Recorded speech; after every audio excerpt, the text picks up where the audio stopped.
한아름은 새벽 첫차를 타고 서울 강남에 도착했다. 낡은 가방 하나, 손에는 아버지의 병원비 명세서를 꼭 쥐고 있었다. 어젯밤 의사는 말했다. 다음 주까지 선입금이 없으면 치료를 더 이상 진행할 수 없습니다. 아름은 22살. 어린 시절 어머니가 집을 떠난 이후 아버지 한경수와 단둘이 살아왔다. 아버지는 폐질환으로 몇 년째 병원 신세였다. 고등학교 졸업 후 곧바로 일을 시작했지만 임시직과 편의점 아르바이트로는 빠르게 불어나는 병원비를 감당할 수 없었다. 그날도 그녀는 서울 전역을 돌며 자비리라도 구하려 애썼지만 돌아오는 대답은 하나였다. 경력도 없고 학력도 부족하네요. 죄송합니다. 마지막 희망은 강그룹이었다. 인터넷 구인 공고에 청소 일 보조 업무 모집이란 글을 보고 무작정 지원한 것이었다. 면접자 수백 명 중 그녀는 마지막 번호였다. 한아름 씨, 회장실로 따라오세요. 면접관이 아닌 남자 직원이 그녀를 안내했다. 웬일인지 복도를 지나 고층 엘리베이터를 타고 가장 꼭대기 층으로 향했다. 회장실은 어마어마하게 넓었다. 통유리창 밖으로 서울 전경이 펼쳐졌고 고요한 정적 속에 단 한 남자만이 책상에 앉아 그녀를 바라보고 있었다. 그가 바로 강지원, 강그룹의 젊은 CEO였다. 앉으세요. 아름은 어색하게 의자에 앉았다. 지원은 서류를 넘기더니 갑자기 말했다. 지금부터 제가 하는 제안을 잘 들으세요. 거절해도 상관없지만 제 시간은 많지 않으니까. 그는 단도직입적으로 말했다. 6개월 동안 내 아내가 되어주세요. 조건은 간단합니다. 공식적인 결혼 신고를 하고 함께 동거합니다. 언론과 가족, 그리고 회사 앞에서 당신은 내 정식 아내입니다. 6개월 후 30억 원을 드릴 겁니다. 순간 아름은 숨이 막히는 듯 했다. 지금 뭐라고 하셨어요? 계약 결혼입니다. 당신은 대가로 거액을 받고 저는 외부 압박을 피할 수 있죠. 당신이 딱히 잘난 배경이 없다는 것도 오히려 장점입니다. 내게 접근하려는 목적도 없어 보이니까. 아름은 말문이 막혔다. 저는 단지 청소직으로 지원했을 뿐인데 예 하필 저예요. 지원은 책상에 팔을 얹고 그녀를 바라보았다. 당신은 내가 있는 방에 들어온 수많은 사람 중 유일하게 날 계산 없이 바라봤어요. 두려워하지도 않았고 불쌍한 척도 하지 않았죠. 방금 저 말한 태도도 그랬고. 하지만 아름은 말을 이으려 했지만 그 순간 휴대폰이 울렸다. 병원이었다. 한아름 보호자분 되시죠? 지금 환자분 상태가 악화되어 응급처치 중입니다. 보호자 동의가 필요합니다. 입금도 아직 안 되셨고. 통화가 끝나자 그녀의 손이 덜덜 떨렸다. 지원은 조용히 말했다. 당신이 거절한다면 더 묻지 않겠습니다. 다만 시간이 많지 않아요. 아름은 고개를 들었다. 세상에서 단 하나뿐인 아버지를 살리기 위한 기회. 아무리 말도 안 되는 제안이라 해도 이 외엔 답이 없었다. 계약서 보여주세요. 지원은 미세하게 눈을 찡그리더니 책상 서랍에서 준비된 서류를 꺼냈다. 그녀는 서류를 읽었다. 계약 결혼 기간 6개월. 기밀 유지 조항 포함. 협의 이탈 시 위약금 100%. 한 줄 한 줄이 무겁게 마음을 누르는데 가장 아래 30억 원 지급이란 문구에서 손이 멈췄다. 그녀는 떨리는 손으로 펜을 들었다. 서명함은 오늘 바로 병원비 보내주실 수 있나요? 서명 즉시 처리하겠습니다. 펜 끝이 서류 위를 지나가는 동안 아름은 숨을 죽였다. 마침내 그녀는 서명을 마쳤고 펜을 내려놓았다. 오늘부터 전 당신의 아내네요. 지원은 자리를 일어나더니 문을 열었다. 이제부터 날 따라오세요. 고요한 복도를 걷는 그의 뒷모습을 따라가며 아름은 생각했다. 이게 정말 현실일까? 평범한 청소 알바를 원했을 뿐인데 한순간에 강그룹 회장의 아내가 되었다. 하지만 그것은 동화가 아니었다. 이것은 계약이었고 냉정한 거래였다. 그녀는 마음속 깊이 다짐했다. 6개월, 그 이상은 바라지 않아. 아버지를 살릴 수 있다면 뭐든 견딜 거야. 그러나 그때는 몰랐다. 이 거래가 단순한 계약이 아니라 자신의 삶 전체를 바꿔버릴 시작점이 될 줄은. 한아름이 강지원의 차에 올라탄 순간 세상은 완전히 달라 보였다. 검은색 세단은 조용히 강남의 중심을 가로질러 움직였고 차창 밖으로는 그녀가 한 번도 살아본 적 없는 세계가 펼쳐지고 있었다. 높은 빌딩, 정돈된 거리, 반짝이는 간판들. 그 모든 것이 너무 멀게 느껴졌다. 차 안에서 두 사람은 거의 말을 하지 않았다. 지원은 노트북을 열어 업무 메일을 확인했고 아름은 창밖만 바라보며 손을 무릎 위에 얌전히 올려두었다. 계약서에 서명한 이후부터 지금까지 그녀의 머릿속은 계속해서 같은 질문만을 반복하고 있었다. 정말 내가 그의 아내가 된 걸까? 차가 멈춘 곳은 강남의 한 고급 주택가였다. 철문이 자동으로 열리고 차는 넓은 정원을 지나 저택 앞에 멈췄다. 밤이었지만 집 안의 불은 환하게 켜져 있었다. 마치 누군가 오래전부터 이 순간을 기다려왔다는 듯이 차에서 내린 아름은 순간 발걸음을 멈췄다. 너무 컸다. 너무 화려했다. 그녀가 살던 반지하 원룸과는 비교조차 되지 않는 공간이었다. 여기가 제 집인가요? 그녀의 목소리는 자신도 모르게 작아졌다. 앞으로 6개월 동안은 그렇습니다. 지원은 담담하게 말했다. 문을 열자 정갈한 정장을 입은 중년 여성이 그들을 맞이했다.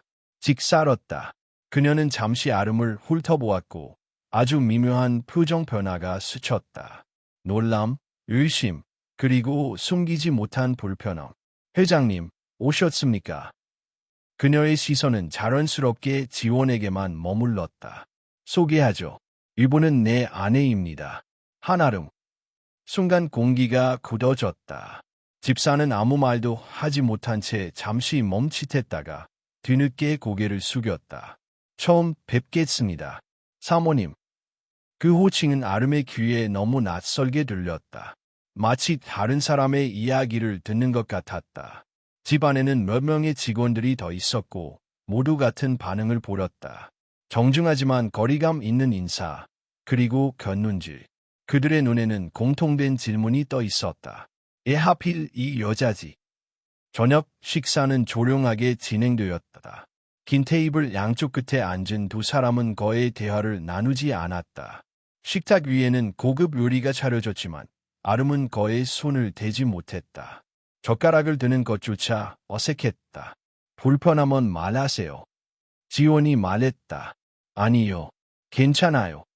그녀는 고개를 저었다. 식사가 끝난 뒤 지원은 그녀를 2층으로 안내했다. 복도 끝에 위치한 방 앞에서 멈췄다. 이 방이 당신 방입니다. 나는 옆방을 쓸 겁니다. 아름은 잠시 그를 바라보다가 물었다. 우리는 같이 자는 거 아니었나요? 계약서에 그런 조항은 없었습니다. 그의 대답은 명확했다.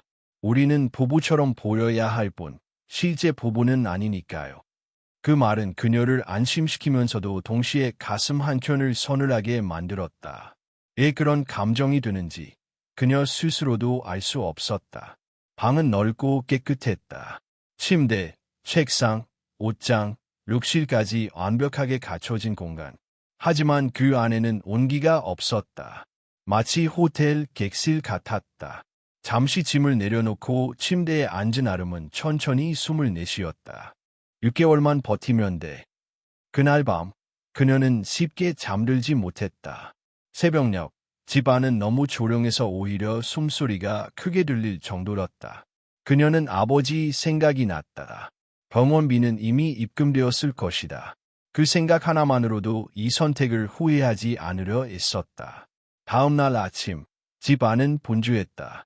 집사는 직원들에게 지시를 내렸고 지원은 이미 출근 준비를 마친 상태였다. 오늘부터 당신은 공식적으로 내 아내입니다. 그가 넥타이를 매며 말했다. 회사 행사나 외부 일정에는 동행해야 할 수도 있어요. 알겠습니다.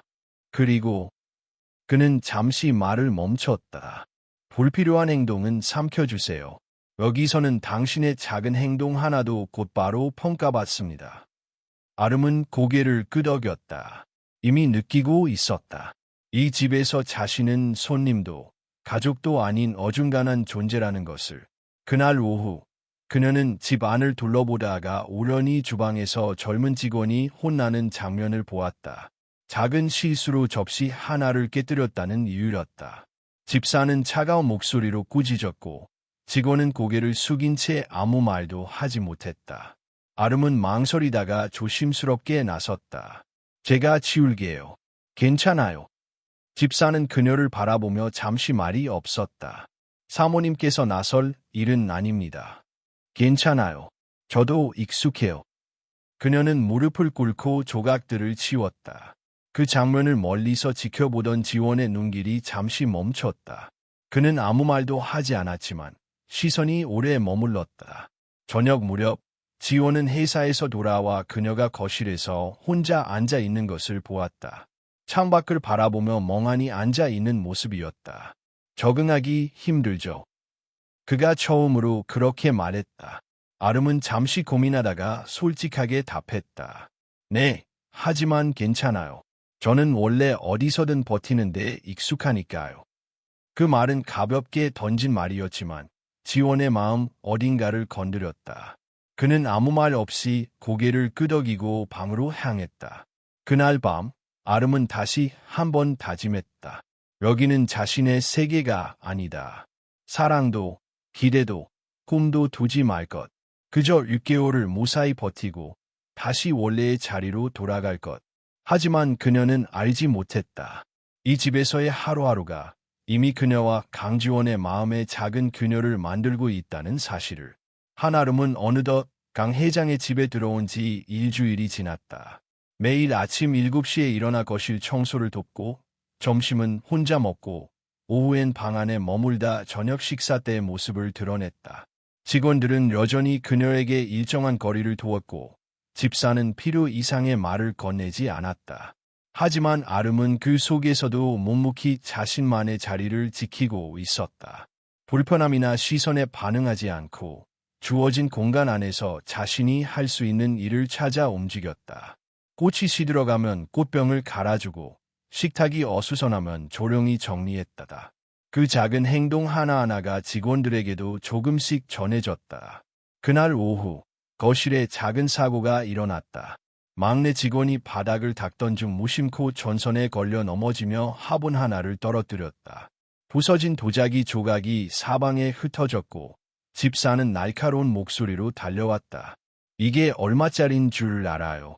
조심하라고 몇 번이나 말했어요. 직원은 얼굴이 하얗게 질렸고 아무 말도 하지 못한 채 고개를 숙였다. 그때였다. 아름이 조용히 다가와 바닥에 무릎을 꿇었다. 제가 치울게요. 괜찮아요. 직사는 눈살을 찌푸렸다. 사모님께서 이런 일을. 이런 건 익숙해서요. 아름은 빗자루를 들고 조각을 조심스럽게 쓸었다. 그녀의 행동은 전혀 꾸밈이 없었다. 직원은 고개를 들지 못한 채 그녀를 바라보았고 집사는 더 말없이 돌아섰다. 멀리서 그 장면을 보고 있던 강지원은 잠시 시선을 멈췄다. 사무실에서 돌아와 현관문을 막 열던 순간이었다. 평소 같으면 무심히 지나쳤을 풍경이 이상하게 그의 가슴 한구석을 건드렸다. 그는 그녀의 등을 조용히 바라보았다. 아무 말 없이 그저 뭔가 오래된 기억 속 장면처럼 익숙한 감정을 느끼며 그날 저녁 식사 자리에서도 두 사람 사이엔 대화가 거의 없었다. 지원은 식탁 끝에서 서류를 읽었고 아름은 조용히 수프를 떠먹었다. 식사가 끝나갈 무렵 그가 먼저 입을 열었다. 내일 회사에서 중요한 회의가 있어요. 당신도 참석해야 할 것 같아요. 아름은 고개를 들었다. 저예요. 외부에서 보는 시선을 위해서라도 필요합니다. 우리가 부부라는 사실을 회피해서는 안 되니까. 그녀는 잠시 고민하다 고개를 끄덕였다. 알겠어요. 어떻게 입어야 할까요? 지원은 그녀를 바라보다 말했다. 내일 아침 스타일리스트가 올 겁니다. 알아서 준비해 줄 거예요. 그 대답은 역시 사무적이었다. 아름은 아무 말 없이 식탁에서 일어섰다. 다음 날 아침, 지원은 평소보다 일찍 회사를 나섰다. 아름은 생전 처음 받는 스타일링에 어색해하며 거울을 바라보았다. 단정한 셔츠 원피스, 낮은 굽의 구두, 깔끔한 메이크업. 그녀는 거울 속 자신의 모습을 알아보지 못할 정도였다. 이렇게까지 해야 하나? 그녀는 혼잣말을 하며 한숨을 내쉬었다. 회사에 도착했을 때 직원들의 시선은 냉정했다. 강 회장의 아내라는 이유만으로 그녀는 이미 관심의 중심이 되었고 그것이 곧 평가로 이어졌다. 엘리베이터 안 한 여성 직원이 작게 중얼거렸다. 저런 애가 회장님 부인이라니. 세상 참 공평하지 않네. 아름은 못 들은 척 고개를 숙였다. 하지만 가슴 속에 뭔가 서서히 차오르고 있었다. 치욕도 분노도 아니었다. 그저 이곳에 서 있는 자신이 어울리지 않는다는 사실이 주는 묘한 고립감이었다.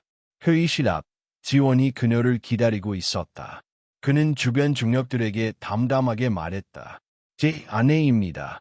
중요한 사안이 있는 만큼 오늘 배석합니다. 중력들 중 몇 명은 눈빛을 교환했다. 고개를 끄덕이며 인사했지만 그 시선에는 여전히 경계와 의심이 섞여 있었다. 아름은 조용히 고개를 숙이고 자리에 앉았다. 회의는 빠르게 진행되었다. 수십 개의 숫자와 보고서가 오갔고 아름은 거의 이해하지 못했지만 최대한 집중하려 애썼다. 하지만 그녀가 자리를 지키는 것만으로도 충분했다. 회사의 CEO가 정식으로 소개한 배우자. 그것만으로도 메시지는 전달되었다. 회의가 끝난 뒤 직원 한 명이 조용히 다가왔다. 바로 어제 이메일로만 보던 인물이었다. 한아름 씨 맞죠? 저희 마케팅팀의 이차린입니다. 회장님 부인 되셨다고 들어서 축하드립니다. 그녀는 예의 바른 미소를 띠고 있었지만 그 눈빛은 어딘가 익숙했다.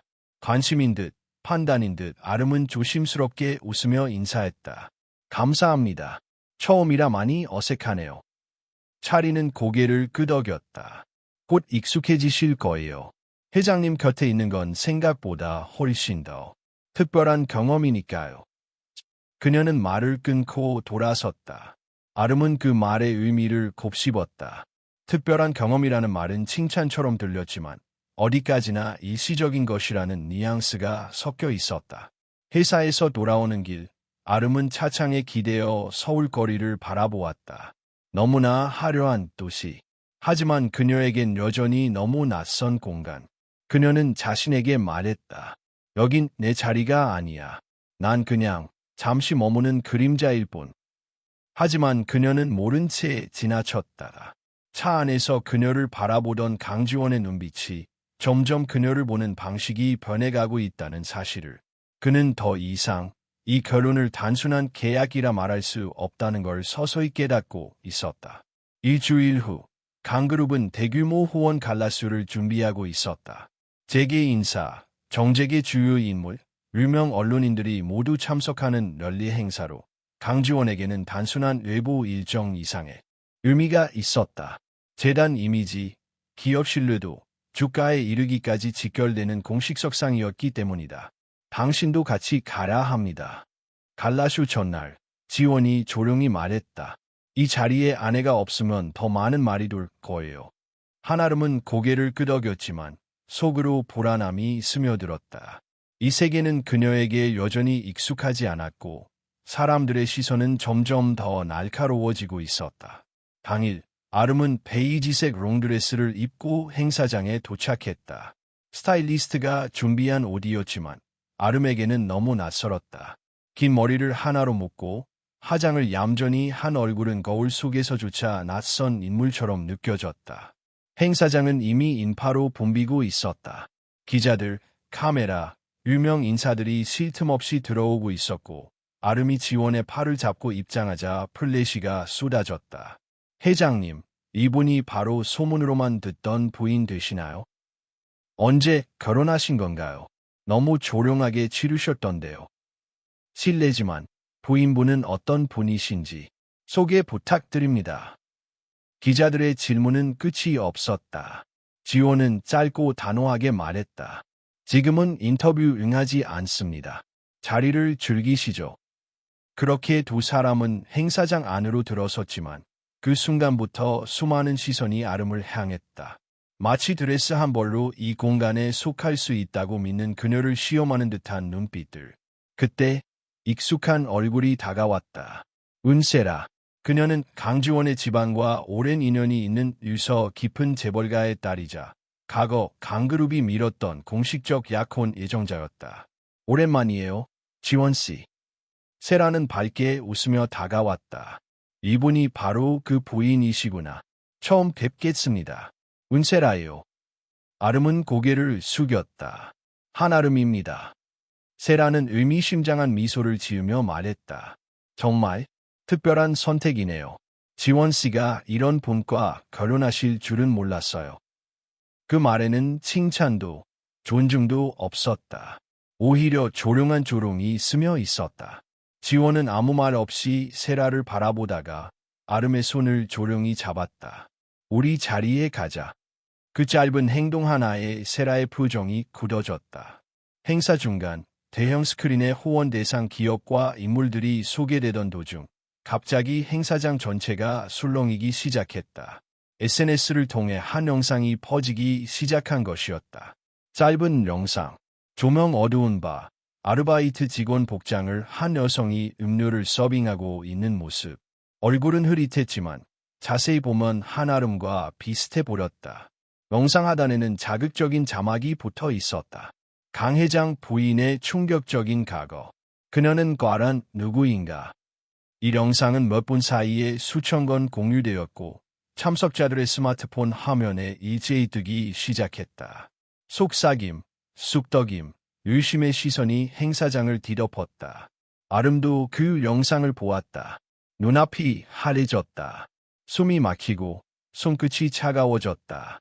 그녀는 그 영상을 기억하지 못했다. 아니, 그런 곳에서 일해본 적조차 없었다. 이게 뭐죠? 그녀가 속삭였다. 이건 누가 이런 걸. 지원은 잠시 휴대폰을 바라보다가 주먹을 꽉 쥐었다. 그 순간 사회자가 무대 위에서 지원을 소개했다. 다음은 강그룹의 대표이자 본 행사의 주최자 강지원 회장님의 인사말이 있겠습니다. 지원은 무대를 향해 걸어갔다. 아름은 가슴이 철렁 내려앉았다. 지금 이 상황에서 모두가 그를 주목하고 있었다. 카메라, 기자, 귀빈들, 그리고 여론. 그는 무대에 서서 마이크를 잡았다. 조명이 얼굴을 비추고 마이크는 숨소리 하나까지 담아냈다.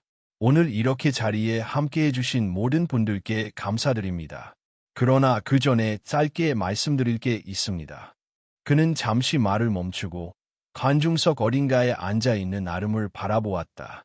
제 아내 한아름 씨에 대한 영상이 현재 온라인에 퍼지고 있습니다. 그 영상은 조작된 것이며 의도를 가진 악의적 공격입니다. 순간 행사장이 조용해졌다. 기자들은 고개를 들고 카메라 버튼을 눌렀다. 지원은 말을 이었다. 그녀는 어떤 잘못도 없으며 제 눈에는 누구보다 정직하고 따뜻한 사람입니다. 그런 사람을 향해 근거 없는 추측과 비난을 퍼붓는다면 그것은 곧 저를 향한 공격이기도 합니다. 그의 목소리는 흔들리지 않았다.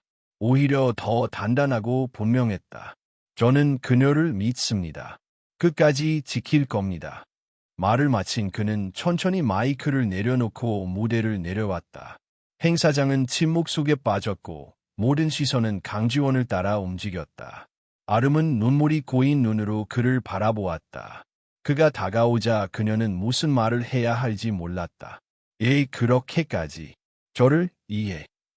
그는 짧게 말했다. 당신이 믿음을 줬으니까. 이제는 나도 뭔가 돌려줄 차례야. 그날 밤 수많은 기사가 쏟아졌다. 강지원, 부인 향한 의혹 정면 돌파, 영상 조작 가능성 제기, 재벌가 사위, 사랑의 선택. 한아름은 잠들지 못한 채 창밖을 바라보았다. 그리고 생각했다. 이 남자, 생각보다 훨씬 더 깊은 사람이구나. 하지만 그녀는 아직 몰랐다. 이 일이 단지 시작에 불과하며 더 거센 폭풍이 기다리고 있다는 것을. 한아름은 갈라수가 끝난 뒤 며칠 동안 말없이 지냈다. 사람들은 여전히 그녀를 향해 조심스럽게 시선을 던졌지만 그 눈빛엔 더 이상 비난이 없었다. 오히려 궁금증과 관심이 섞여 있었다. 도대체 어떤 사람이길래 강지원이 저렇게까지 감싸는 걸까? 하지만 그녀는 아무 대답도 하지 않았다. 강지원 역시 예전보다 더 자주 그녀 곁에 머물렀지만 그 마음을 드러내는 일은 없었다. 그리고 어느 순간부터 작은 변화들이 시작됐다. 그는 퇴근길에 간단한 간식을 들고 오기도 했고, 그녀가 감기에 걸렸을 땐 약을 직접 사다 주었다. 식사 시간에는 말을 아끼던 그가 종종 일상적인 대화를 꺼냈다. 요즘은 책 뭐 읽어? 음식은 아직 안 입에 맞죠? 짧지만 따뜻한 질문들이었다. 아름은 그런 순간들에 마음이 조금씩 흔들리는 걸 느꼈다. 그 사람의 눈동자 속엔 더 이상 냉정함만 있는 게 아니었다. 어느 날 밤, 아름은 거실 소파에 앉아 책을 읽고 있었다. 지원은 맞은편에서 노트북으로 업무를 보고 있었지만 시선은 자꾸 아름 쪽으로 향했다. 그녀의 머리카락이 흘러내릴 때마다, 그녀가 조용히 웃을 때마다 자신도 모르게 시선이 멈췄다. 그리고 문득 그는 물었다. 혹시 결혼 전 좋아했던 사람이 있었나요? 아름은 놀라 그를 바라보았다. 네. 지원은 시선을 피하지 않았다. 궁금했어요. 어떤 사람이 당신 마음을 차지했던 건지. 아름은 잠시 생각에 잠겼다. 그러곤 고개를 저었다. 좋아한다고 생각한 적은 있었지만 진짜 마음은 주지 못했어요. 그 대답에 지원의 눈빛이 미묘하게 흔들렸다. 그는 노트북을 덮고 자리에서 일어났다. 잘 자오. 그 밤, 아름은 잠들지 못했다. 가슴 속에서 이상한 기대감이 솟아오르고 있었다. 그가 자신에게 조금 더 가까워졌다는 사실이 두렵지만 동시에 설렘으로 다가왔다. 며칠 후, 아름은 지원의 회사 사무실을 방문하게 되었다. 서류 하나에 그녀의 서명이 필요했기 때문이다. 비서실에서 그녀를 반갑게 맞았고, 그녀는 서류를 들고 직접 지원의 사무실로 향했다. 문이 살짝 열려 있었고, 안에서는 지원과 그의 수석 비서가 대화 중이었다. 회장님, 정말로 부인과 계속 이 계약을 유지하실 겁니까? 비서의 목소리는 조심스러웠다. 지원의 대답이 바로 이어졌다. 6개월만 더 참으면 끝납니다. 그 이상은 없어요. 아름은 그 자리에 멈춰 섰다. 숨이 멎는 것 같았다. 지원의 목소리는 차분했지만 그 내용은 냉정했다. 필요한 역할을 다하면 원래 자리로 돌려보낼 겁니다. 더 얽힐 필요는 없어요. 아름은 손에 들고 있던 서류를 꾹 쥐었다. 손끝이 차가워졌고 가슴이 서서히 조여왔다. 그녀는 문을 두드리지 않고 돌아섰다. 발소리를 죽이며 복도를 빠져나왔다. 사무실을 나오자 차가운 바람이 얼굴을 스쳤다. 그녀는 하늘을 올려다보았다. 아무런 말도 눈물도 나오지 않았다. 그동안의 미묘한 감정들, 서서히 피어나던 마음, 밤마다 심장을 울리던 설렘은 결국 혼자만의 착각이었구나. 그날 밤, 그녀는 식탁에 앉지 않았다.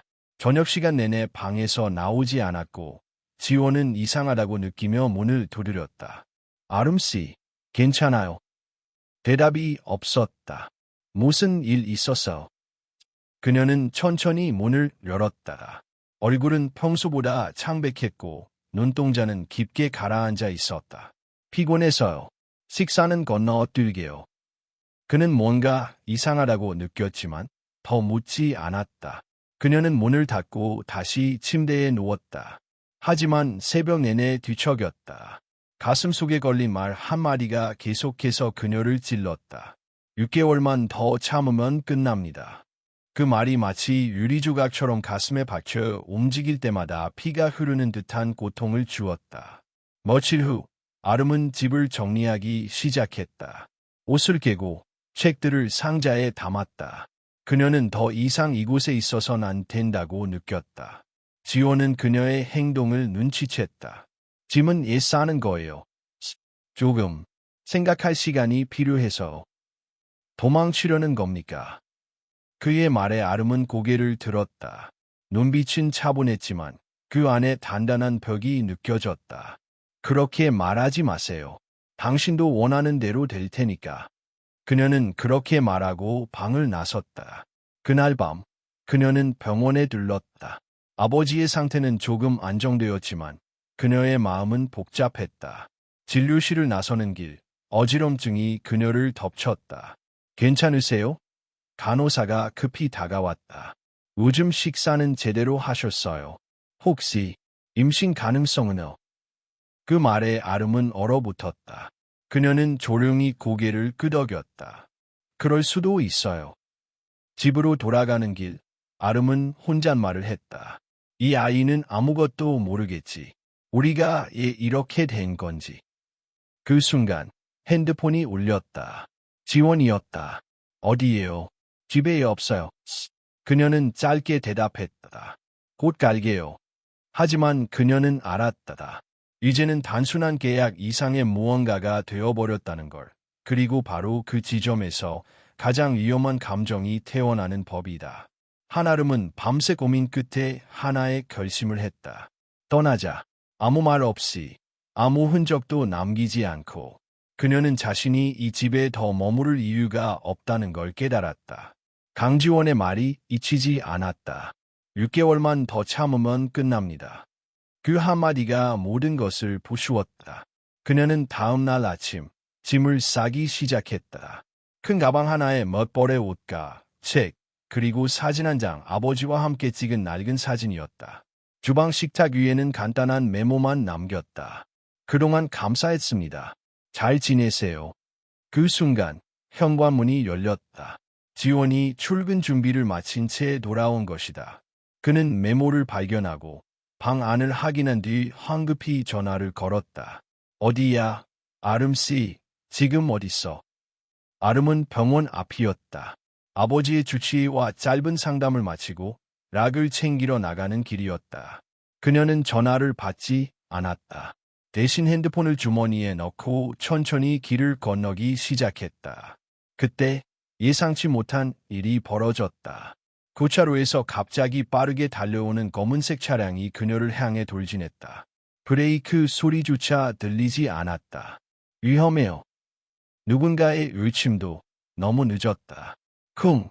몸이 튕겨나가며 공중으로 떠올랐다가 무겁게 땅에 떨어졌다. 피가 번졌다. 그녀의 얼굴은 창백했고 눈은 이미 감겨 있었다. 사고 소식은 곧바로 강지원에게 전해졌다. 그는 사무실에서 전화를 받고 순간 얼어붙었다. 뭐라고? 한아름 씨가 지금 어디 병원입니까? 전화기를 던지듯 내려놓고 그는 미친 듯이 차에 올라탔다. 아무 말도 하지 않고 아무 생각도 없이 단 하나의 목적지만 떠올리며 운전대를 잡았다. 병원에 도착했을 땐 이미 응급실 수술이 시작된 상태였다. 피 묻은 가방, 찢어진 사진, 깨진 핸드폰이 그녀의 존재를 대신하고 있었다. 지원은 그 앞에서 무릎을 꿇었다. 손에 피가 묻는 것도 몰랐다. 지금이야. 내가 말하려 했는데. 그의 눈에는 눈물이 가득 고여 있었다. 감정을 드러내지 않기로 했던 그는 처음으로 제어할 수 없는 두려움과 죄책감에 짓눌렸다. 한 번만, 제발, 다시 눈을 떠줘. 그 목소리는 더 이상 재벌가 회장의 것이 아니었다. 그저 한 여자를 잃을까 봐 무너진 한 남자의 목소리였다. 수술은 길었다. 5시간이 넘게 지속되었다. 의사는 말이 없었고 간호사들의 얼굴도 굳어 있었다. 지원은 복도 바닥에 앉은 채 계속 기도하듯 중얼거렸다. 살아 있어줘. 그 말 후회한다고 전하고 싶었어. 그리고 수술실 문이 열렸다. 의사가 천천히 걸어 나오며 말했다. 다행히 생명에는 지장이 없습니다. 하지만 아직 의식을 찾지 못했습니다. 두개골에 충격이 있었고 몇 군데 골절도 있어요.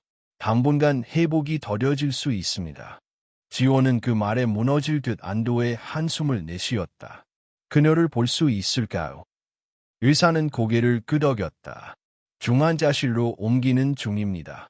중환자실 유리창 너머로 아름은 산소호흡기를 끼고 누워 있었다. 온몸에 붕대가 감겨 있었고 그녀의 얼굴은 창백했다. 지원은 그 앞에서 손을 창에 대고 조용히 속삭였다. 미안해. 내가 너무 늦게 알아버렸어. 당신이 내 옆에 있다는 게 얼마나 따뜻한 일인지, 당신이 아무 말 없이 배려하던 순간들이 얼마나 깊었는지 나는 이제야 알았어. 그는 잠시 말을 멈추고 눈을 감았다. 이 결혼, 처음엔 계약이었지만 이젠 내 인생이야. 당신 없이는 아무것도 아니야. 며칠이 지났다. 아름은 아직 휴식을 찾지 못했지만 생명에는 점점 안정을 되찾고 있었다. 지원은 병원에 매일 들렀다. 바쁜 일정도 다 뒤로 하고 그녀 곁을 지켰다. 손을 잡고 책을 읽어주고 창밖의 날씨를 얘기했다. 그리고 어느 날 간호사가 부른다. 회장님, 환자분이 손가락을 움직였어요. 그는 달려가 그녀의 곁에 섰다. 아름의 눈꺼풀이 천천히 떨렸다. 그리고 아주 미세하게 떴다. 그녀의 시선은 흐릿했지만 곧 그의 얼굴을 찾았다. 여기가 어디요? 그는 웃으며 말했다. 괜찮아. 이제 아무데도 가지 마. 그녀는 그의 손을 느끼며 조용히 눈을 감았다. 눈물이 흐르고 있었다. 당신이 울어? 그는 고개를 끄덕이며 대답했다. 그래, 당신이 없을까봐. 처음으로 정말 무서웠어. 그날 밤, 병실 창문 너머로 비가 내렸다. 조용히, 천천히. 그리고 그 빛 속에서 한 남자의 진심은 처음으로 온전히 한 여자에게 닿았다. 한아름은 사고 이후 조금씩 회복되고 있었다. 중환자실에서 일반 병실로 옮겨진 지 며칠, 그녀는 여전히 몸을 거의 움직일 수 없었지만 의식은 맑았다. 침대 옆엔 항상 강지원이 있었다. 그는 업무 대부분을 병원으로 옮겨왔다. 노트북과 문서를 들고 그녀 곁에 앉아 조용히 일하다가 그녀가 눈을 뜨면 미소로 반겨주었다. 오늘은 창밖에 해가 좋아요. 그가 창문 너머를 가리켰다. 이런 햇빛도 오랜만이에요.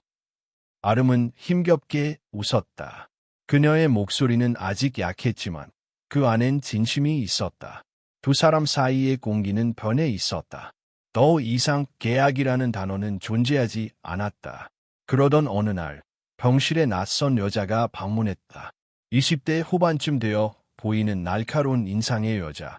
병원 복도를 지나 조용히 병실 앞에 섰다. 한아름 씨 맞으시죠? 아름은 고개를 끄덕이며 되물었다. 누구세요? 그녀는 명함을 건넸다. 정할인입니다. 강지원 회장님의 동생입니다. 그 말에 아름은 숨을 멈췄다. 동생이요? 정할인은 조용히 의자에 앉았다. 공식적으로는 존재하지 않는 인물이죠. 강 회장님도 저를 본 지 10년이 넘었을 거예요. 이제야. 그 사람은 모릅니다. 제가 이 도시에 돌아온 걸, 하지만 당신을 보자마자 더는 지켜볼 수 없다는 생각이 들었어요. 할인은 아름의 눈을 바라보며 말했다. 사고, 단순한 게 아니에요. 계획된 겁니다. 네. 할인은 가방에서 서류 몇 장을 꺼내 테이블 위에 놓았다. 사진, 차량 정보, 그리고 한 남자의 얼굴. 최경민, 강그룹 이사. 아버지 세대부터 이 집안에 깊이 얽혀있던 사람입니다. 강 회장님이 경영권을 물려받은 이후 그룹을 분리하고 싶어 했죠. 사진 속 인물은 갈라스에서 스쳐 지나갔던 중년 남자였다. 항상 뒤에서 조용히 움직였던 이 사람이 사고를 직접은 아닐 겁니다. 하지만 증거는 충분해요. 영상 조작, 여론 조작, 그리고 마지막엔 당신을 없애려고 했어요. 당신이 사라지면 지원도 흔들릴 테니까. 아름은 얼굴이 창백해졌다. 그런 걸 저한테. 할인은 조용히 웃었다. 나는 이 집안이 만든 그림자예요. 누구도 날 원하지 않았고 존재조차 지워졌어요. 하지만 당신은 강지원이라는 사람의 마음을 바꿨어요. 그게 싫었던 사람이 많은 거죠. 그 순간 병실 문이 열렸다. 지원이었다. 아름씨. 그는 할인을 보고 잠시 멈췄다. 눈이 넓어졌다. 오, 할인. 할인은 자리에서 일어나 조용히 고개를 숙였다. 오빠. 두 사람 사이의 공기는 묘하게 얼어붙었다. 어떻게? 지호는 가까이 다가오지 못한 채 그녀를 바라봤다. 오랜만이에요. 너무 많은 시간이 흘렀네요. 왜 지금 나타난 거야? 할인은 미소 지었다. 당신 옆에 있는 사람이 위험하니까. 그게 이유요. 지호는 눈을 가늘게 떴다. 당신은 이 가족과 아무 상관없어. 그건 오빠가 결정할 일이 아니에요. 할인은 아름을 한번 바라보고 조용히 말했다. 조심하세요. 오빠가 지켜야 할 사람은 이제 한 명뿐이니까. 그녀는 그렇게 병실을 나섰다. 병원 복도에 남겨진 지호는 한동안 움직이지 못했다. 그날 밤, 지호는 병원 근처 사무실로 이동해 정할인이 남긴 서류를 분석했다. 모든 것이 정규했다. 사고 당시 차량의 경로, 운전자의 금융거래 내역, 그리고 최경민 이사의 사적 통화 기록. 그는 문서를 내려놓고 숨을 길게 내쉬었다. 당신이 진짜로 내 사람을 건드렸구나. 다음 날, 그는 이사회를 소집했다. 긴급 안건입니다. 그의 목소리는 흔들림이 없었다. 최경민 이사의 직무정지 요청 및 윤리조사위원회 소집을 제안합니다. 이사회는 술렁였다. 최 이사는 자리에서 일어나며 말했다. 무슨 근거로 그런 말을 하십니까? 지호는 자료를 책상 위에 올려놓았다. 이건 시작일 뿐입니다. 진실은 반드시 드러납니다. 그리고 내 아내를 건드린 데가 반드시 치르게 될 겁니다. 병실로 돌아온 그는 조용히 아름의 손을 잡았다. 그녀는 깨어 있었다. 이미 할인에게서 많은 걸 들은 듯 그의 얼굴을 천천히 바라봤다. 무서워요. 그녀가 말했다. 당신이 위험한 사람들 틈에서 나 때문에 더 다치게 될까봐. 지호는 고개를 저으며 대답했다. 아니야. 난 지금까지 많은 걸 지켜왔지만 진짜 내 사람은 이제서야 만났어. 그는 조용히 그녀의 이마에 입을 맞췄다. 그리고 이번엔 절대 놓치지 않을 거야. 하지만 그 순간 병실 바깥 복도에서는 또 다른 눈이 그들을 지켜보고 있었다. 최경민은 조용히 전화를 걸었다. 계획 변경이다. 그 여자는 끝내야 한다. 그리고 다음 작전이 시작되었다. 이제는 단순한 협박도 조작도 아니었다. 그것은 직접적인 제거였다. 병원 복도는 평화로워 보였지만 그 고요함은 금세 깨졌다. 늦은 밤 병원 복도의 CCTV가 몇 분간 정지되었다. 카메라가 다시 작동했을 때 화면에는 후드를 눌러 쓴 남자가 병실 근처에 서 있었다. 그는 병실 앞에서 몇 초간 멈춰섰고 손에 들고 있던 작은 병을 주머니에 넣었다. 그 순간 병실 안에서는 한아름이 조용히 잠들어 있었고 강지원은 뇌부회의 때문에 잠시 자리를 비운 상태였다. 간호사가 우연히 복도를 지나가다가 이상한 인기척을 느꼈다. 거기 누구세요? 남자는 고개를 숙인 채 뒤돌아 서둘러 걸어갔다. 간호사는 재빨리 병원 보안팀에 연락했고 몇 분 후 보안의원이 도착했다. 그러나 남자는 이미 흔적도 없이 사라진 뒤였다. 사건이 발생한 직후 병원에서는 긴급 보안 점검이 이루어졌다. 지호는 보안팀에게 보고를 받고 병원으로 뛰어왔다. 누가 그랬다고? 얼굴은 확인했습니까? 그의 목소리는 날카로웠다. 죄송합니다. 카메라가 일시적으로 꺼져 있었고 얼굴은 보이지 않았습니다. 하지만 분명한 건 그가 환자를 노리고 있었다는 겁니다. 지호는 한참 동안 말을 잇지 못했다. 손끝이 떨렸고 이마에는 식은땀이 맺혔다. 또다시 그녀를 잃을 뻔했다. 그날 밤 그는 병실 앞에 보안 요원을 직접 배치하고 병원을 군사 기지처럼 강화시켰다. 그러나 정하리는 조용히 그에게 말했다. 이대로는 안 돼. 아름 씨를 이대로 여기 두면 또 시도할 거야. 그럼 어쩌란 말이야. 사라지게 해. 잠시라도. 아무도 모르게. 지호는 그녀를 바라보았다. 할인의 눈빛은 단호했고 두려움에 젖어 있지 않았다. 당신은 모든 걸 잃을 각오가 되어 있는 사람처럼 보다. 그럼 감추는 법도 배워야지. 다음 날 새벽, 한아름은 눈을 떴다. 지원이 곁에 앉아 있었고 그의 눈은 밤새 잠을 못 잔 흔적으로 붉게 충혈되어 있었다. 예, 그래요. 무슨 일 있었어? 그녀가 조심스럽게 물었다. 지원은 그녀의 손을 감싸며 말했다.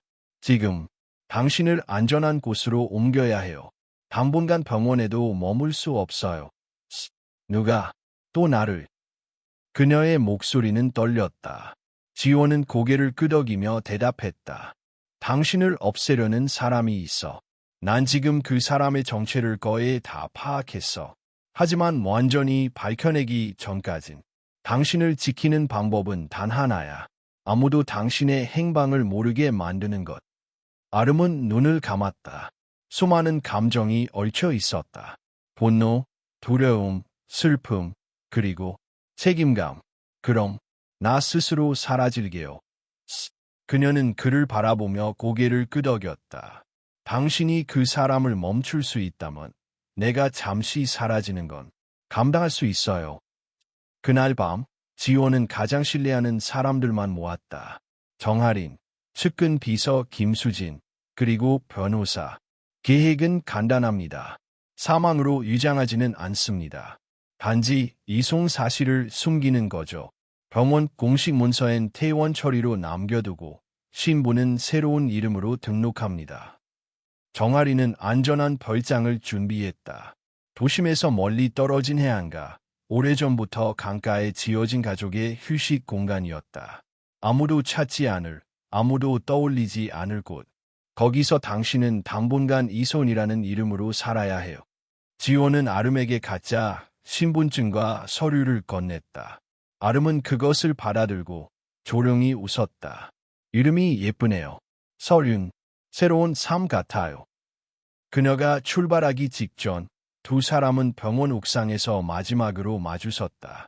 도시의 불빛이 멀리 반짝이고 있었고 바람이 차가웠다. 미안해요. 지원이 말했다. 에요. 당신을 내 옆에 두고도 지키지 못해서. 아름은 고개를 저었다. 당신이 나를 지켜줬어요. 그리고 내가 돌아갈 이유가 생겼어요. 당신이 있는 곳으로. 그녀는 그에게 다가가 조용히 말했다. 이름이 아니라 사람을 잊지 마요. 내가 누구였는지. 지원은 눈을 감고 고개를 끄덕였다. 내가 당신을 찾아갈게. 모든 걸 끝내고 가장 먼저 당신에게 갈 거라. 새벽, 검은 승합차가 병원 뒷문을 조용히 빠져나갔다. 그 안에 탄 한아름은 창문을 바라보았다. 6개월 계약이었지만 나는 그 사람을 정말로 사랑했어. 눈물이 흐르지 않았다.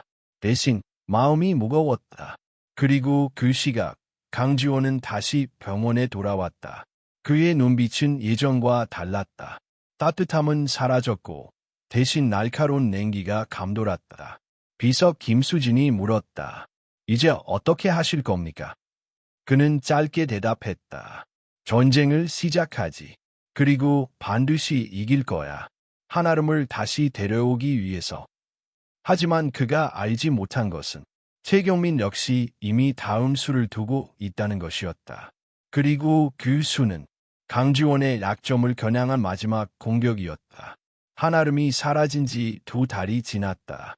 그동안 강지원은 광기 어린 집중력으로 회사를 지켜냈다. 언론의 공격, 내부의 배신, 시장의 불신, 올 오브 이트. 그는 하루도 빠짐없이 최경민의 흔적을 쫓았다. 그리고 마침내 결정적 증거를 손에 넣었다. 자금 세탁 경로, 불법 계좌, 그리고 한아름을 노린 그날 밤의 차량 추적 기록. 끝났군. 지원은 서류를 덮으며 낮게 중얼거렸다. 그는 즉시 이사의 소집을 요청했고 언론에도 공식 입장을 준비시켰다. 이제는 숨기지 않고 공개적으로 싸울 때였다. 이사의 당일, 강지원은 회의실에 들어서자마자 모든 조명을 자신에게 집중시켰다. 오늘은 단순한 회의가 아닙니다. 이건 정화입니다. 그는 프레젠테이션을 시작했다. 스크린에는 최경민의 범죄 행위가 낱낱이 드러났다. 비자금 운용, 내부자 거래, 외국 자산 유출. 그리고 마지막 슬라이드, 한아름의 사고 당시 차량 경로와 통화 기록이 나타났다. 회의실은 정적에 휩싸였다. 이건 조작이야. 최경민이 자리에서 일어나 외쳤다. 이 자는 감정에 휘둘려 회사를 위태롭게 만들고 있어. 그러나 아무도 그의 말에 반응하지 않았다. 모두가 알고 있었다. 강지원은 원래 차가운 사람이다. 감정에 휘둘리는 일이 없다. 그런 그가 감정을 드러냈다는 건 그것이 진실이란 의미였다. 이사의 의장이 말했다. 최경민 이사의 직무는 즉시 정지됩니다. 동시에 검찰의 자료를 이관하겠습니다. 지원은 말없이 서류를 이사들에게 넘겼다. 전쟁은 끝났고 그는 이겼다. 하지만 그 승리 속엔 웃음도 기쁨도 없었다. 그녀가 없었기 때문이다.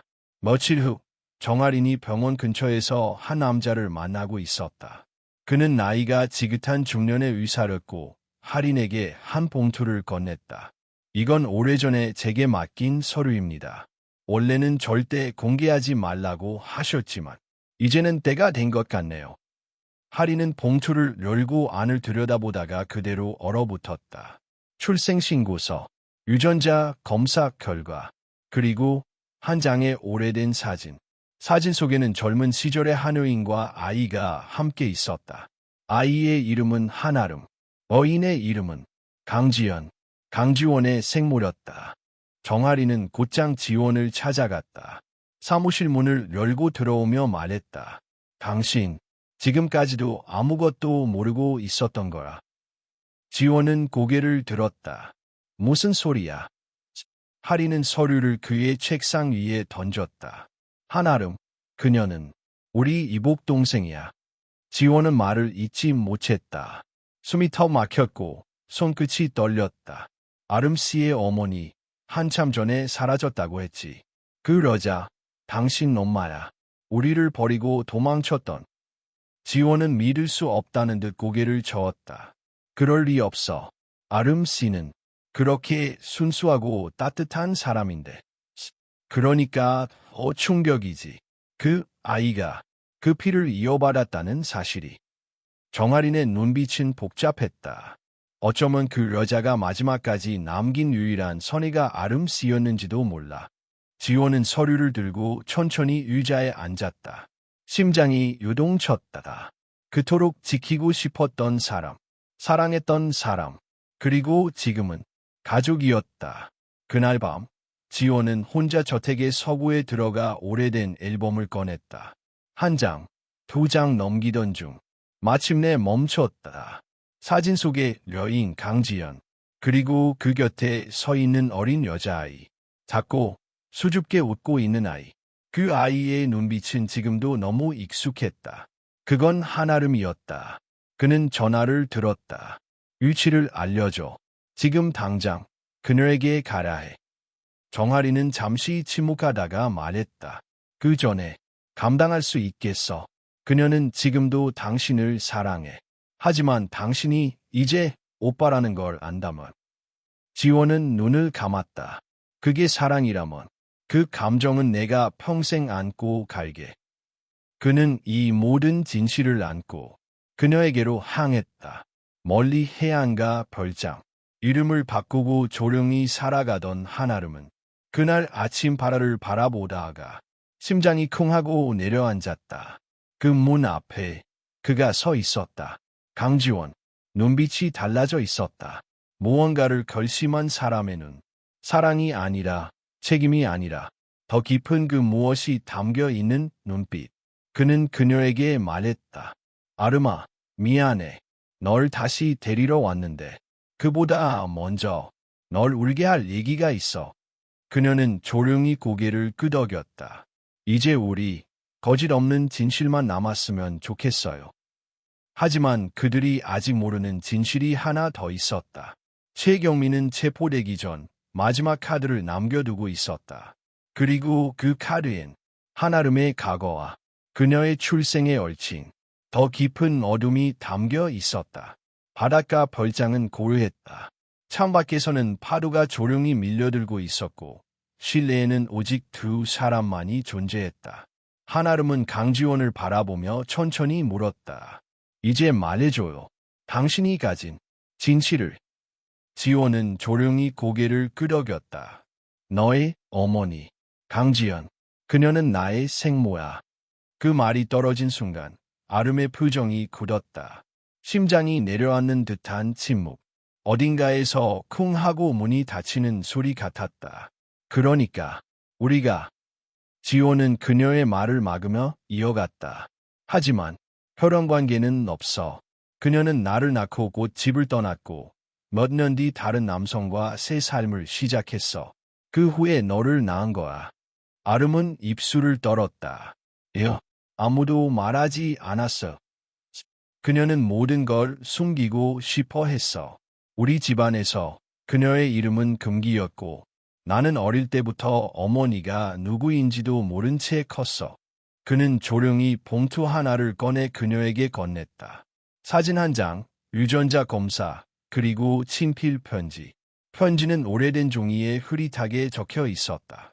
아름아, 이 편지를 내가 본 날이 올까 두렵다. 하지만 언젠가 내가 진실을 알게 되더라도 부디 기억해줘. 너는 사랑받기 위해 태어난 아이야. 너의 아버지는 내가 사랑한 마지막 사람이었고 너는 그 사람의 증거였단다. 그녀는 천천히 고개를 들었다. 그러니까 나는 당신과 피로 이어진 건 아니지만 당신의 어머니와 내 어머니는 같은 사람이었다는 거네요. 지호는 고개를 끄덕였다. 나는 너를 지키고 싶었고 지금도 그래. 하지만 이제 너의 선택을 존중할게. 나와 함께할지 아니면 떠날지. 며칠 후 서울 최경민의 재판이 시작되었다. 그는 모든 혐의를 부인했지만 결정적인 증거들이 쑥쑥 제출되었고 배심원단은 냉정했다. 마지막 변론에서 그는 갑자기 카드를 꺼냈다. 나는 이 모든 사건의 근본 원인이 강가 집안에 숨겨진 과거에 있다고 생각합니다. 그들의 위선이 내 선택을 만든 겁니다. 하지만 법정은 더 이상 그의 책임 회피를 받아들이지 않았다. 그는 유죄 판결을 받고 법정 구속되었다. 지호는 방청석에서 조용히 그를 바라보다가 고개를 숙였다. 끝났군. 재판이 끝난 뒤 지호는 곧장 다시 해안가로 향했다. 그는 여전히 그녀가 거기 있을지 확신할 수 없었다. 편지를 남긴 뒤 떠났을 수도 있었다. 하지만 그는 가야 했다. 그곳 파도 소리가 들리는 익숙한 집 앞. 그녀는 있었다. 아직 떠나지 않았다. 아름은 그를 보자마자 물었다. 재판 잘 끝났어요. 응, 모든 게 밝혀졌어. 그리고 나는 이제 모든 걸 내려놨어. 회사도 응, 새로운 대표에게 넘겼어. 이젠 나 자신을 살고 싶어서. 그녀는 조용히 창밖을 바라보다가 말했다. 처음에는 당신이 무서웠어요. 너무 완벽하고 냉정하고 나와는 다른 세상 사람이었죠. 그리고 지금은 당신이 날 울게 했던 사람이지만 또 가장 지켜주고 싶었던 사람이에요. 그녀는 그를 바라보며 말했다. 그런데요, 나는 아직 당신을 사랑해요. 피가 섞이지 않았어도 그 사람의 아들이어도 나는 당신 자체를 사랑했어요. 지호는 숨을 멈췄다. 그녀의 말은 용기였고 해방이었다. 그는 천천히 다가가 그녀의 손을 잡았다. 우리 다시 시작할 수 있을까? 그녀는 고개를 끄덕이며 말했다. 우린 이미 시작하고 있었어요. 다만 너무 늦게 인정했을 뿐이죠. 몇 달 후, 두 사람은 더 이상 세상의 시선 안에 살지 않았다. 도심을 떠나 작은 마을에 정착했고 매일 바다를 보며 하루를 시작했다. 그리고 가을이 찾아오던 어느 날, 그녀는 조용히 말했다. 지원아, 우리 아이가 생겼어. 그의 눈동자가 떨렸다. 말없이 그녀를 안았다. 말보다 큰 감정이 있었다. 그것은 용서였고 사랑이었으며 희망이었다. 과거는 사라지지 않는다. 상처는 흔적으로 남는다. 하지만 두 사람은 그 상처를 덮으려 하지 않았다. 오히려 그 위에 새로운 삶을 살았다. 그리고 그렇게 그들의 이야기는 끝나지 않았다. 그저 다음 계절을 준비하고 있을 뿐이다.